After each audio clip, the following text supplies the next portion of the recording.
జీవిత సత్యం. సమాధానం లేని ప్రశ్నలకు అర్థాలు వెతకు. జీవితం నీది, కష్టం నీది, ప్రయాణం నీది, గమ్యం నీది. దారిలో ఎదురయ్యే ప్రతి చెట్టుతో పుట్టతో బంధాలను పెనవేసుకోలేము.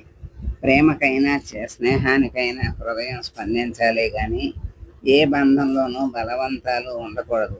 ఏమో ఎవరికి ఏ కష్టం ఉందో, ఎందుకు నీకు దూరంగా ఉన్నారో, వాళ్ళ పరిస్థితులు ఏమిటో. మనం ప్రేమించినంత మాత్రాన, మన స్నేహం చేయాలనుకున్నంత మాత్రాన అవతల వాళ్ళకు కూడా అంతే అభిమానం, ప్రేమ ఉందో లేదో అని ఆలోచించాలి కానీ ఆశించకూడదు. ఆశిస్తేనే బాధ. దాన్ని దాటొచ్చి చూడు, అంతా బాగుంటుంది. సత్యం కళ్ళకు కనిపించకుండా బంధం, కోరిక, భయం, గర్వం కప్పేస్తాయి. బ్రతుకులో ముందు వెనక ఎప్పుడైనా మారచ్చు. మారడానికి సిద్ధపడిన వాడికే బ్రతుకు విలువ తెలుస్తుంది. మనిషి గొప్పతనం, అందం డబ్బులో 6 అడుగుల ఎత్తులో ఉండదు. అరంగుళం నాలుక మీద ఉంటుంది. చేసే చేతల బట్టి ఉంటుంది. అందుకే మనస్సుతో చూడు, బుద్ధితో చెయ్యి. నీ చెయ్యి ఎప్పటికీ ఎదుటివారి కన్నీరు తుడవాలే కానీ నువ్వు కన్నీరు కార్చకు.